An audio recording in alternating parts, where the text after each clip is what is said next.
Assalamualaikum warahmatullahi wabarakatuh. Kepada teman-teman semua yang sedang penelitian, terutama yang sedang mengolah data, dan selamat malam kepada Bang Gabriel yang ada di Sulut. Pada malam hari ini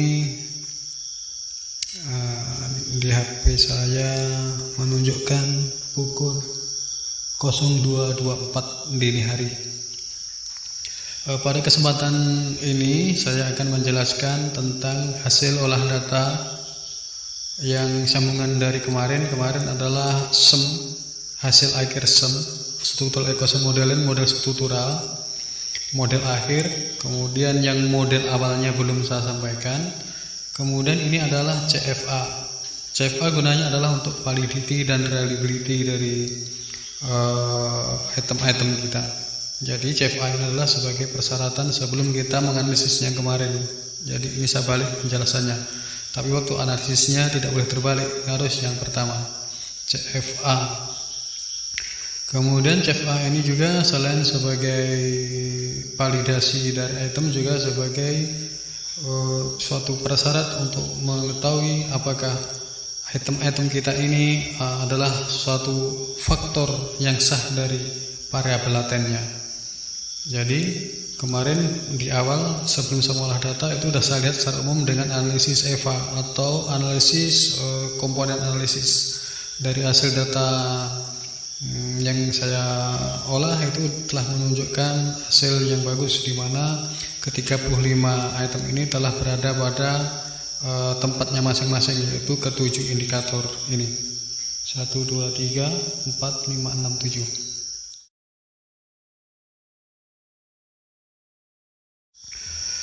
Kemudian dalam CFA ini kita akan selain mengetahui apakah betul itu faktornya, juga yang lebih penting kita mengetahui bagaimanakah validitas dari item kita dari setiap indikator, setiap variabel ini, ya kan? Persyaratan dari uji validitas dengan CFA itu minimal adalah 0,5 dan ada yang mengatakan 0,6 minimal. Namun apabila kita dalam SEM, maka itu persyaratan itu akan lebih tingkatkan lagi jadi 0,7, karena SEM ini adalah analisis secara simultan, secara bersama-sama, tidak parsial seperti dalam regresi satu-satu. Pokoknya BP ke TO, BP ke OK itu regresi. Kemudian analisis jalur lebih tinggi lagi, yaitu dari BP ke TO, BP ke OK bisa dilakukan secara serempak. Namun dalam SEM kesemuanya ini ke-7 variabel bisa dianalisis sekali jalan atau secara simultan. Oleh karena itu memerlukan persyaratan yang mutlak lebih bagus dari kedua analisis tadi, yaitu analisis regresi dan analisis jalur atau path analysis. Apalagi punya Bang Gabriel ini sebagai contoh, ini oleh dosen pembimbingnya diminta masing-masing variabel ini adalah minimal 3 tersisa item-itemnya. Jadi itu memerlukan suatu analisis, persyaratan analisis data yang lebih ketat lagi, yaitu minimal 0,8 atau 0,9. Oke lah, kita akan melihat bagaimana hasil CFA dari punya Bang Gabriel ini, yang judulnya adalah analisis dari pemilihan moda transportasi di suatu kota dengan ke-7 variabel. Mari kita lihat sama-sama.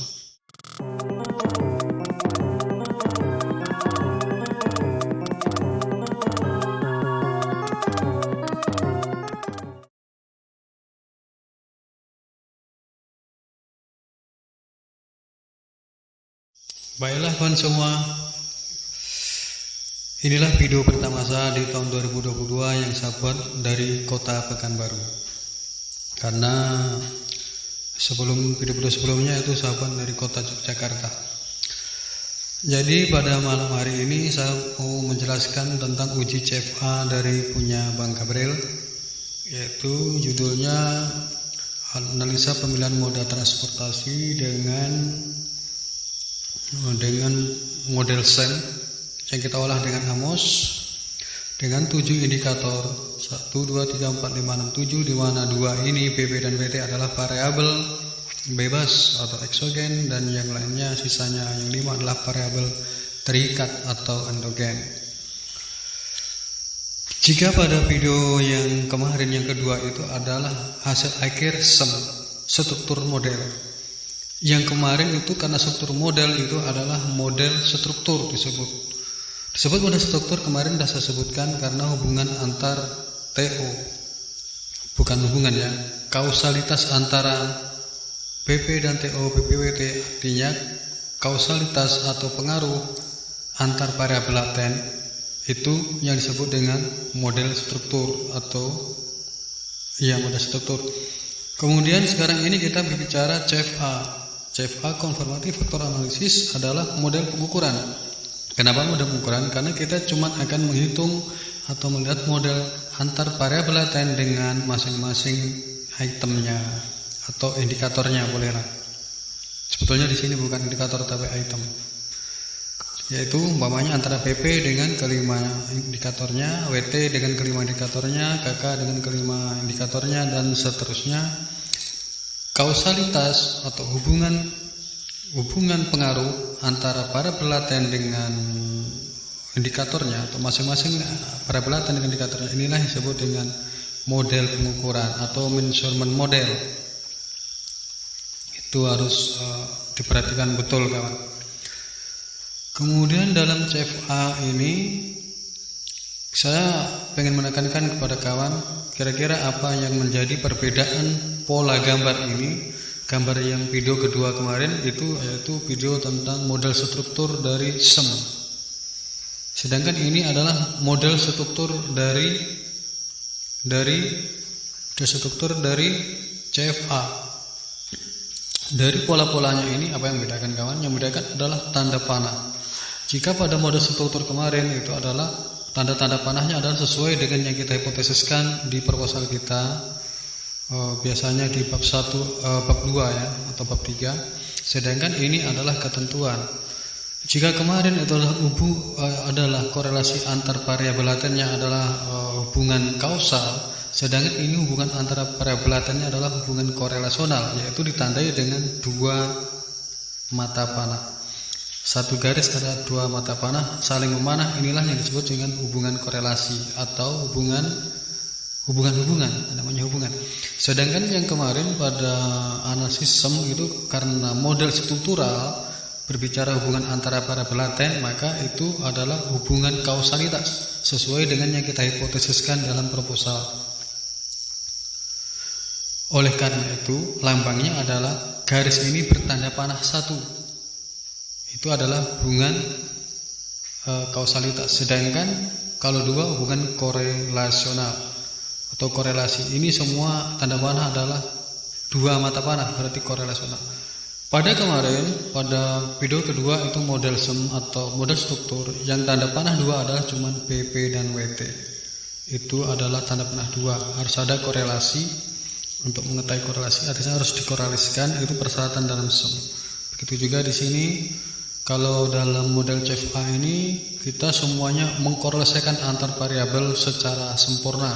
Artinya masing-masing variabel laten ini harus terkorelasi dengan diantaranya secara lengkap. BP dengan WT, BP dengan TO, BP dengan OK, BP dengan TU, kemudian selanjutnya WT dan selanjutnya sampai semuanya kena tanda panah atau saling berhubungan, saling mengkorelasikan diri. Inilah persyaratan dari CFA. Sedangkan garis-garis yang ini adalah garis korelasional antara error kovarian. Ini adalah model CFA yang setelah dimodifikasi. Kalau model CFA yang sebelum dimodifikasi itu tidak ada garis-garis korelasionalnya di bagian error ini, kawan. Cuman dalam ini adalah saya yang mengkorelasikan karena modifikasi tujuannya adalah untuk meningkatkan ini fit indexnya ini, estimate ini agar lebih tinggi, agar atau jika belum memenuhi syarat biar memenuhi syarat. atau apabila telah memenuhi syarat kita mau menaikkan angka-angkanya, maka kita lakukan modifikasi. Salah satu caranya adalah mengkorelasikan error, gitu kan ya. Oke, inilah hasil akhir dari CFA setelah komunikasi. Oke, kita run aja kayak mana hasilnya biar kawan-kawan tahu semua. Tadi itu set, kemudian ini calculate estimate, baru kita pencet yang merah ini, maka akan muncul hasilnya. Ini kawan hasilnya. Jadi kita kalau melihat hasil, sekali lagi kita melihat di standard days estimate. Kalau unstandard days estimate adalah berbicara covarian ini kawannya. Ini nilai covarian semua. Sedangkan kalau pada nilai standar estimate adalah nilai korelasional. Korelasi antara PP dengan TO dan seterusnya, kemudian korelasi antar error seperti yang tadi. Oke, pada bagian akhir hasil CFA inilah model fitnya. Ini didapatkan probabilitas adalah satu adalah sempurna, karena probabilitas itu nilainya 0 sampai 1. 0 itu rendah, dan dalam ini ya kita bicara tentang CFA dan SEM. Kalau probabilitas 0 itu sangat rendah, sempurna rendah, dan 1 adalah sempurna tinggi. Jadi kita sempurna tinggi. Kemudian ini cemin, ini RMCA, ini GFI, ini ACFI, dan ini CFI. Jadi kalau kita tekankan lagi pada kawan-kawan, kalau kita melihat parameter good fit dari entah SEM atau CFA, yang kita lihat pertama adalah probabilitas. Apabila probabilitasnya itu udah bagus, maka yang lainnya itu bisa dipastikan rata-rata udah bagus. Jika pun ada yang belum memenuhi syarat, itu mungkin kurang-kurangnya sedikit begitu kan. Seperti ini kita lihat GFI, ACFI, dan CFI ini itu kan sempurnanya 1 dan minimal itu adalah 8,5, ada yang mengatakan 9. Dan kita melihat di sini udah dapat 9 GFI, ACFI dah 0,8, maksudnya tadi 0, ya kawannya. CFI sempurna. Jadi ini telah memenuhi syarat. 9 syarat, ACFI ini 0,88 dah memenuhi syarat dari 0,85. Kemudian RMCA ini sangat bagus, 0 ini sempurna karena RMCA persatuan adalah di bawah 2 atau ada yang mengatakan di bawah 3. Kemudian cemen ini harus di bawah RMCA di bawah 0,08 kawan. Dan yang lebih ditolerir adalah 1, di bawah 1. Di atas 1 itu tidak bisa, artinya tidak fit. Sedangkan cemen ini harus di bawah 2.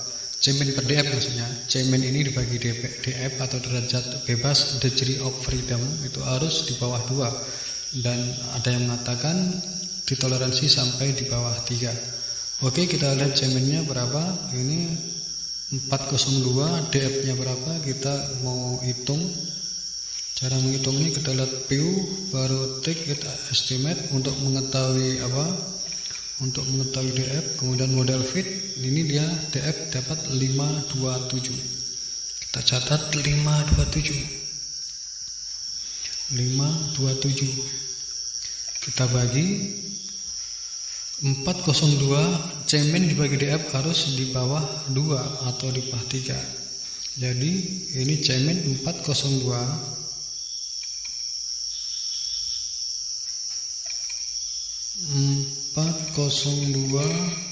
tunggu.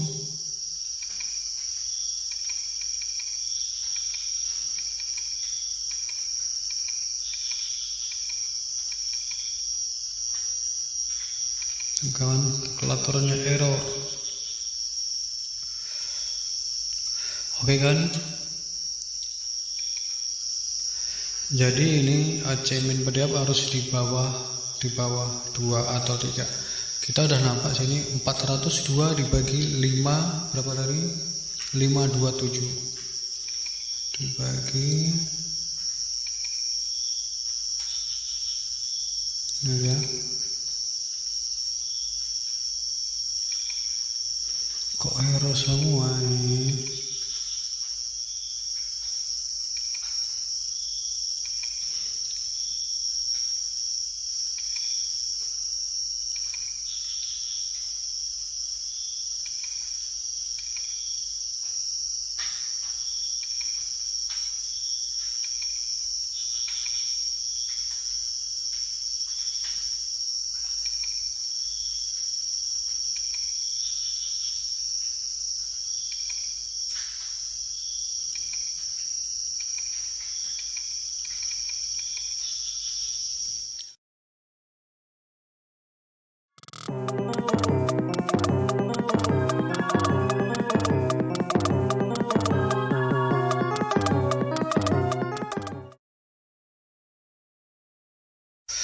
Oke kawan, tadi sampai ke C- per TF itu nilainya harus di bawah 2 atau di bawah 3.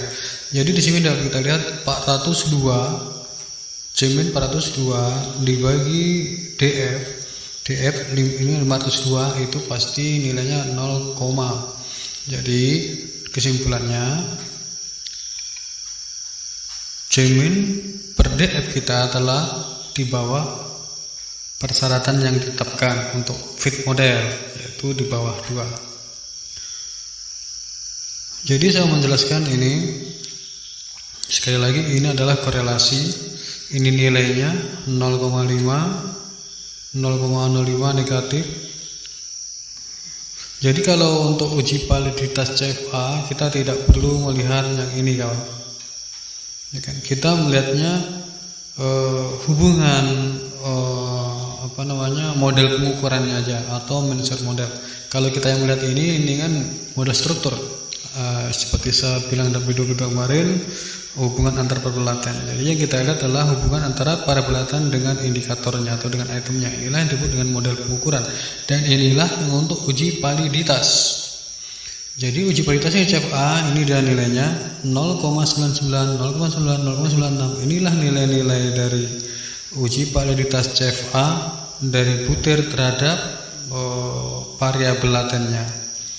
Jadi validitas sisi 0,99 ini maksudnya adalah bahwa variabel bahwa item X1 yang kelima ini mempunyai korelasi sebesar 0,99 terhadap variabel PP. Begitu juga X1, 2, 3, 4 ini, ya kan? Kemudian 0,99 ini kalau kita merujuk pada berbagai sumber, terutama dalam buku metode penelitian Profesor Sugiono, 0,99 adalah termasuk kategori sangat tinggi. Sangat tinggi itu antara 9 sampai 0,9 sampai 1. Kemudian tinggi itu mungkin kayaknya 0,8 sampai berapa gitu. Jadi kawan perlu melihat kriteria dari korelasi, nilai korelasi itu berapa kriteria yang dikatakan tinggi, sedang, dan rendah. Jadi harus dengan sumber yang akurat.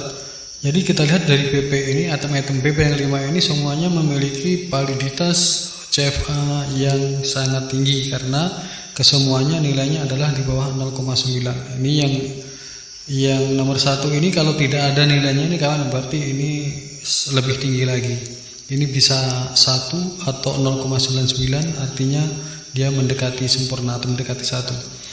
Kemudian ini 0,95, 0,97, artinya semuanya di atas 0,9. Jadi kesimpulannya validitas kelima item dari PP ini memiliki validitas yang sangat tinggi menurut Profesor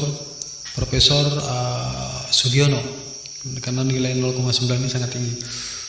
Dengan demikian maka dikatakan bahwa kelima item ini telah secara sangat meyakinkan adalah merupakan faktor atau komponen dari PP. Begitu kawan. Kemarin kan di awal sudah kita lihat analisis komponen. Jadi dalam analisis komponen ini item-item ini tidak boleh masuk dalam variabel lainnya, begitu kan? Tapi harus masuk dalam variabel latennya. Kalau X1 harus ke PP, X2 harus ke PT, Y1 harus ke KK, dan seterusnya. Itu tidak boleh saling menyilang. Itu dalam analisis komponen. Jadi di sini kita bisa melihat begitu juga. Jadi ini dapat kita lihat dari nilai validitasnya, atau ini disebut dengan loading factor. Dalam SEM namanya loading factor. Jadi uji validitas dalam SEM, dalam CFA itu dilihat nilai loading factor. Nilai loading factor itu sama dengan nilai korelasi antar item dengan masing-masing item ini dengan variabel latennya, begitu kawan. Pokoknya PP dengan X15, PP dengan X14 ini masing-masing mempunyai loading factor, ya kan? Loading factor nilainya ini, jadi loading factor itu minimal 0,5. Tapi kita kalau sum minimal 0,6 atau 0,7, dan jika persyaratannya banyak itu ya 0,8 ke atas. Jadi punya kita dah memenuhi syarat kan 0,9.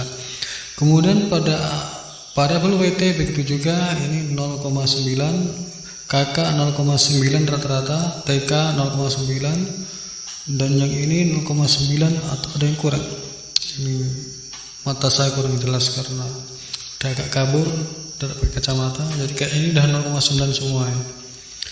Jadi kesimpulannya, loading faktor dari semua item kita atau 35 item kita ini berapa ini nilainya A. Jadi kalau tidak ada angkanya seperti ini kawan, ini berarti udah mendekati 1 atau sampai sempurna. Jadi tidak perlu diragukan. Jadi kesimpulannya, ke 35 item ini telah memenuhi syarat dari uji validitas CFA karena memiliki loading faktor yang sangat tinggi, yaitu 0,9 ke atas. Syarat minimalnya adalah 0,5 atau 0,6. Kemudian karena persyaratan kita itu agak banyak, yaitu 3 item setiap variabel, maka minimal 0,8. Jadi di sini 0,9 kesimpulannya telah memenuhi syarat sesuai, dan model ini telah bisa diterima karena ini dia, karena dalam model fitnya ini kesimpulannya adalah telah fit. Dan ini saya katakan tadi, ini adalah model CFA yang setelah dimodifikasi sesuai dengan modification index yang disarankan oleh Amos dalam mengolah SEM. Jadilah ini nilai maksimalnya seperti kita lihat di sini. Kemudian ini korelasinya antar error, ini nilainya, angka-angkanya, nilai korelasinya. Sekali lagi, ini dalam CFA, dalam validitas CFA ini tidak perlu diperhatikan, ini cuma nilai korelasi, tapi kalau melihat tidak apa-apa. Dan kalau kawan mau melihat secara lebih lengkap, bisa dilihat di sini di outputnya, ini di estimate. Di estimate ini kita bisa melihat ini dia. Jadi kesimpulannya ini dia untuk melihat loading faktor. Loading faktor kita semuanya berbintang 3. Bintang 3 adalah mendekati 1 artinya, atau mendekati sempurna. Kalau kita melihat loading faktor ini kawan, itu berbeda dengan kita melihat ini ya. Melihat ini. Ini probabilitas. Kalau untuk model fit model, probabilitas atau p-value ini harus tinggi atau di atas 0,5. Jadi sebaliknya, jadi kawan jangan sampai terjebak di sini. Banyak kan terjebak di sini. Jadi kalau untuk melihat loading faktor dalam analisis CFA itu kan kita harus hipotesis kita kan harus ini ya. Hipotesis kita harus ada hubungan atau korelasi yang signifikan antar item-item dengan variabelnya. Oleh karena itu, secara logis masing-masing item ini harus memiliki loading faktor atau nilai korelasi yang tinggi terhadap variabelnya. Oleh karena itu, semakin tinggi loading faktor, semakin mendekati 1 itu adalah semakin signifikan. Seperti ini.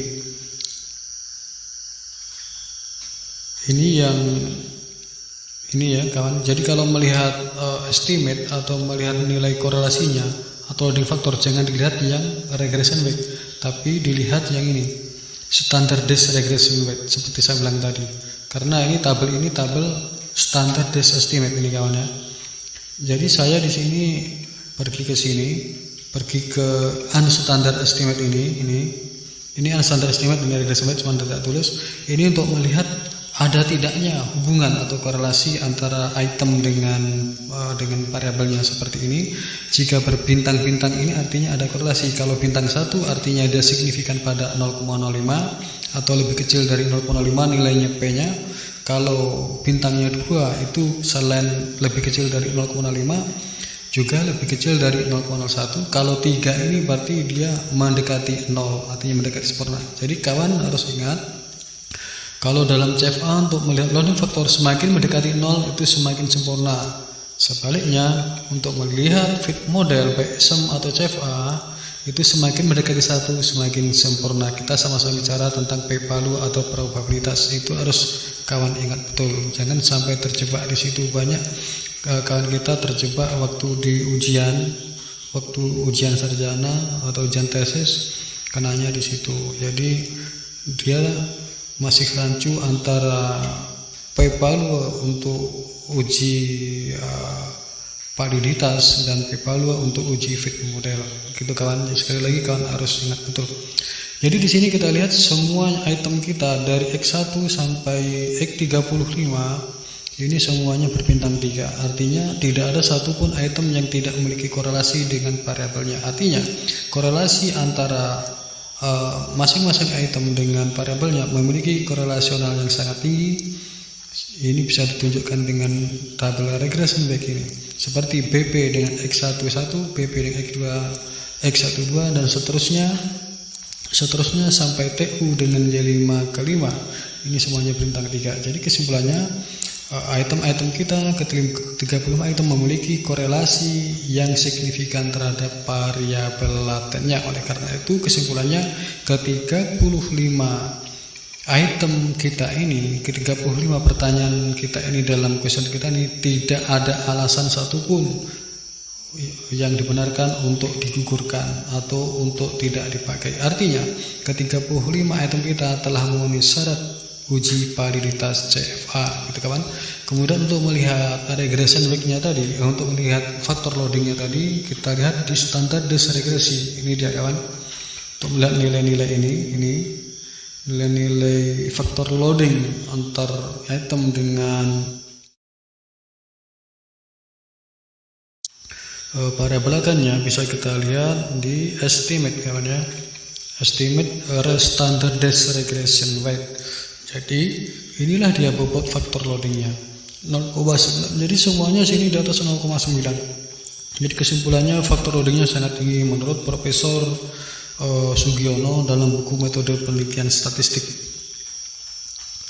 atau statistik untuk penelitian. Begitu. Jadi kesimpulannya telah memenuhi syarat correlation. Nah ini dia, ini correlation ini adalah menunjukkan korelasi antar perbelatan. Jadi ini tidak perlu kawan perhatian, saya cuma memberi wawasan aja.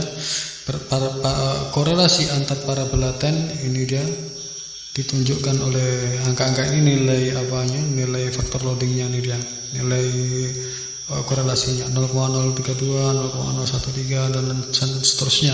Jadi antar parabel laten itu harus saling mengkorelasikan diri dengan parabel latennya secara sempurna. Artinya tidak ada satupun parabel laten yang tidak mengkorelasikan dirinya dengan parabel lain. Itu kawan. Oke. Dan ini bobot errornya. Kalau kawan mau melihat kan kita di sini ada error ya.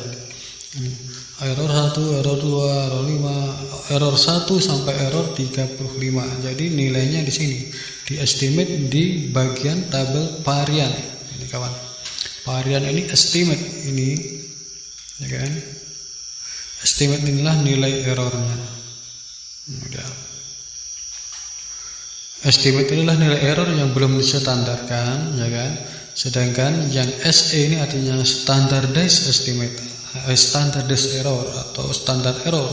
Jadi yang kita pakai adalah standar error, ya kan? Ini nilainya errornya 0,130 untuk BP, WT 0,143. Kalau kita lihat BP itu errornya berapa itu? E1 sampai E35. Kemudian BPWT masing-masing kan punya error, cuman di sini tidak ditulis nomor urutnya. Harusnya kan 36, 37, 38, 39 sampai 40 kalau dalam gambar ini.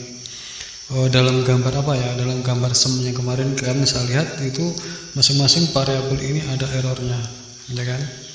Jadi 35 tambah 7 berarti berapa itu? Berarti dikurang 2. Jadi variabel eksogen, variabel bebas tidak punya error. Jadi yang punya error adalah variabel yang kena panah atau variabel endogennya. Yang punya error berarti 35 ditambah 7 dikurang 25 berarti 40, ada 40 error. Cuman dalam output CFA dalam AMOS tidak ditulis urutan error untuk masing-masing variabel seperti ini. Cuman ditulis PP, WT, error PP, error WT begini kan. Ini kawan. Jadi sekali lagi ini adalah tabel varian untuk mengetahui error dan CR, contract reliability. Ini gunanya untuk menghitung nanti nilai validitas kontrak reliability dan kontrak validity secara manual. Begitu juga untuk menghitung AP. Jadi dasarnya dari sini kawan. Makanya ini sangat penting kali tabel ini. Gitu. Kemudian saya menjelaskan lagi tentang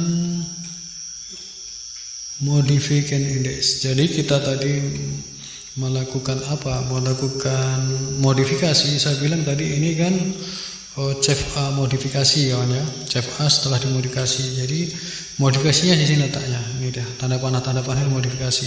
Kita mengkoreksi error tujuannya untuk menaikkan parameter good fit model. Jadi kita mengkoreksikan ini dasarnya adalah dari modification index. Modification index ada di sini kawan. Dia modification index. Jadi modification index ini ada modification index untuk covarian, ini untuk error, dan modification index untuk regression. Jadi regression ini adalah modification index yang menyarankan kepada peneliti untuk melakukan kausalitas atau menghubungkan antar variabel. Sedangkan dalam CFA tidak diperbolehkan itu, karena dalam CFA persatan seperti saya sebutkan tadi adalah mengkorelasikan antar variabel secara sempurna. Jadi ini suruh kausalkan, suruh satu tanda panah aja, berarti tidak boleh, karena dalam CFA harus 2 tanda panah. Jadi modification index, sekali lagi saya katakan pada teman, modification index ini adalah saran dari program AMOS untuk yang perlu peneliti lakukan agar supaya menaikkan nilai good fit struktur model atau model pengukurannya. Jadi di sini dia pengkorelasi antar error, ya kan? Tadi kan udah saya korelasikan. Ini saya mengkorelasikan banyak E5 dengan E3 ini dasarnya ya dari sini kawan, dari modification index. Cuman kalau udah kita korelasikan di sini tidak keluar lagi. Jadi kesimpulannya kalau kita mau meningkatkan lagi nilai parameter untuk fit model ini, maka kita bisa mengkorelasikan ini lagi. Kita cari yang lebih banyak, pokoknya ini 10, ini lebih banyak, kita korelasikan lagi. Cuman kita tidak boleh mengkorelasikan sembarangan. Seperti kita mengkorelasikan variabel dengan errornya, dengan error tidak boleh. Kemudian kita mengkorelasikan, sebetulnya ada juga yang mengatakan menyeberang dengan variabel tidak boleh juga. Tapi di sini kita buat pendapat nyatakan boleh. Kita pilih yang boleh mengkorelasikan antar error variabel. Nah, tidak boleh dalam mengkorelasikan error antar variabel dengan error seperti ini. Makanya ini ada 10 ini tidak saya korelasikan KK dengan E19 umpamanya. Coba kita lihat KK dengan E19. E19 letaknya di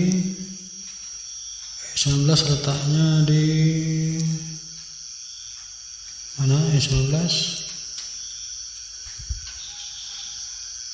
ini dia. Jadi kita mengkorelasikan KK dengan E19. Kalau kita korelasikan itu nilainya akan naik nilai good fit modelnya gitu kawan. Tapi tidak salahkan karena ini variabel dan error, jadi tidak diperkenankan dalam CFA gitu kawan. Karena kita tahu dalam CFA korelasi antar perpelatan adalah korelasi 2 tanda panah dan tidak diperkenankan korelasikan variabel dengan errornya sekali lagi gitu kawan. Jadi ini bicara tentang CFA yang setelah fit model. Kemudian bagaimana pula dengan hasil CFA sebelum ini kawan ya, sebelum dimodifikasi. Jadi sebelum dimodifikasi coba kita lihat, kita buka CFA sebelum modifikasi.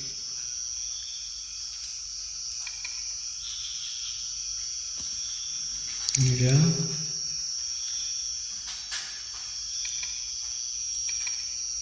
Oh, nutup dia. Tunggu. CFA sebelum dimodifikasi. Ini dia CFA asli data. Jadi CFA asli kita dari data kita ini dia. Kalau ditanya sama dosen pengujinya, ini adalah CFA yang asli. Jadi tidak ada tanda panah antar error, karena dasar dari CFA ya ini kawan. Cuman kita mengkorelasikan tanda panah dua antar variabel latennya ini, ya kan, secara sempurna. Jadi tidak ada tanda panah di sini, dibikin tidak ada. Ini yang asli. Ini tadi kan sudah saya modifikasi untuk meningkatkan nilai ini. Jadi kayak mana pula kita lihat CFA yang asli dari data kita. Coba kita lihat, kita cek datanya. Ini dia data pakai model CFA. Oke. Kemudian kita analisis maksimum nilai outputnya. Ini kalau CFA cukup 3 ini aja kawan. Kemudian baru kita set. Setelah set baru kita calculate. Baru kita pencet tombol merah, maka akan keluar nilai fit model. Jadi kita lihat di sini probabilitasnya 0,940. Kalau tadi probabilitasnya sahabat sempurna kawan ya, 0,1. Sebetulnya ini sudah bisa dipakai tanpa dimodifikasi. Cuman di sini probabilitasnya kalau kita pengen sempurna dinaikkan lagi seperti tadi. Jadi kalau kawan tidak perlu nilai probabilitas yang sempurna, ya ini aja pakai, tidak perlu modifikasi karena data kita udah bagus sesuai dengan uji ini ya, uji CFA faktor loadingnya itu masing-masing item adalah udah sangat tinggi faktor loadingnya karena di atas 0,9. Jadi kita lihat CFA sebelum modifikasi. Ini dia cemen per DF. Ini dia cemennya 489, DF-nya 539. Jadi 489 dibagi 539 itu hasilnya 0, jadi di bawah 2. Jadi memenuhi syarat. RCA-nya memenuhi syarat karena 0,0 adalah sempurna karena di bawah 0,08. GFI memenuhi syarat karena di atas 0,85 dan ACFI juga udah di atas 0,85. Kemudian CFI-nya sempurna karena nilainya 1. Jadi ini sebetulnya udah good fit model untuk CFA begitu kawan. Cuman kalau kita mau, sekali lagi, kalau kita mau meningkatkan nilai-nilainya itu menjadi lebih tinggi nilai fit modelnya, ya seperti kita modifikasi seperti tadi begitu kawan. Jadi ini kita lihat, ini kan masih unstandard nih ya. Unstandard berarti kita bicara kovarian. Ini nilai kovarian. Kalau standar ini baru nilai korelasi atau namanya factor loading. Nilai faktor loading dalam sum CFA ini kawan ya. Jadi itulah. Jadi CFA sebelum modifikasi atau CFA yang asli sebetulnya udah fit juga. Dan jika kita pengen hasil fit, good fitnya lebih bagus lagi, ya kita modifikasi seperti tadi itu kawan. Jadi saya rasa demikian dulu penjelasan tentang CFA kawan. Saya rasa sudah sangat detail penjelasan saya. Namun demikian, jika ada yang masih dipertanyakan bisa nanti kawan bertanya kembali.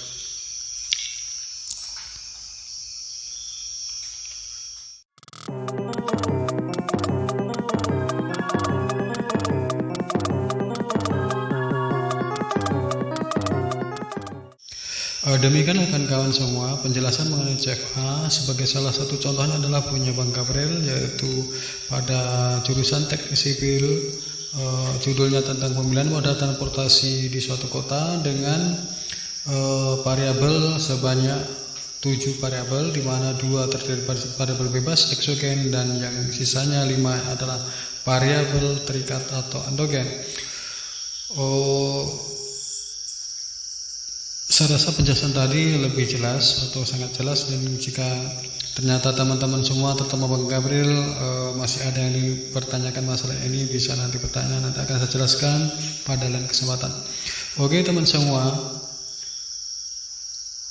ini adalah video saya pertama kali saya buat di Jalan UK A11 Kota Pekanbaru. Jika video-video sebelumnya saya buat itu di Kota Yogyakarta. Jadi saya udah beberapa hari ini di Pekanbaru, jadi bagi kan yang berada di Pekanbaru mungkin nanti bisa jumpa secara langsung saja. Jadi ini yang penjelasan yang pakai video ini saya tujukan terutama bagi teman-teman yang online, karena tidak bisa tatap muka dengan saya yang jauh di luar pulau. Jadi inilah satu cara yang lebih efektif dengan video.